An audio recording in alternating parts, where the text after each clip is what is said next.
Hi friends, ഇന്ന് നമുക്കൊരു മോരുകറി ഉണ്ടാക്കിയാൽ അത് വെറും മോരുകറിയല്ല, നമുക്ക് വെള്ളരിക്ക ചേർത്തിട്ടൊരു മോരുകറി ഉണ്ടാക്കാം. അതിന് വേണ്ടിയിട്ട് ഒരു വെള്ളരിക്ക എടുത്ത് നമ്മൾ മുറിച്ചു, എന്നിട്ട് അത് ചെറിയ കഷ്ണങ്ങളാക്കി അരിഞ്ഞിട്ട് നമ്മളൊരു കുക്കറിനകത്തേക്ക് ഇട്ടു. ഉപ്പ് മഞ്ഞൾ ഇട്ട് വെള്ളം ഒഴിച്ച് നന്നായി ഇളക്കി. അതിന് ശേഷം നമ്മൾ കുക്കർ മൂടി വെച്ച് വെയിറ്റ് ഇട്ടിട്ട് നമ്മൾ വേവിക്കാനായിട്ട് വെച്ചു.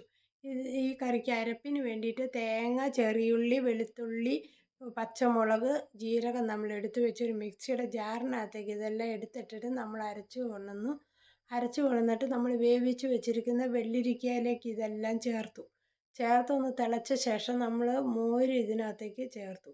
എന്നിട്ട് നമ്മൾ ഒരു പാൻ അടുപ്പിൽ വെച്ചിട്ട് ആ പാനിൽ വെളിച്ചെണ്ണ ഒഴിച്ച് ചൂടായപ്പോൾ കടുകിട്ടു. കടുക് പൊട്ടിയ ശേഷം നമ്മൾ അരിഞ്ഞു വെച്ചിരിക്കുന്ന ചുമന്നുള്ളി, ഉണക്കമുളക്, പിന്നെ കറിവേപ്പില മൂപ്പിച്ച് ഇതിനകത്തേക്ക് ചേർത്തു. അങ്ങനെ നമ്മുടെ വെള്ളരിക്ക മോരുകറി റെഡിയായി. ഈ റെസിപ്പി നിങ്ങൾക്ക് ഇഷ്ടപ്പെട്ടാൽ ലൈക്ക് ചെയ്യാനും കമൻറ്റ് ചെയ്യാനും മറക്കരുത്. Thanks for watching. ഇതിൻ്റെ അഭിപ്രായം അറിയിക്കുമല്ലോ.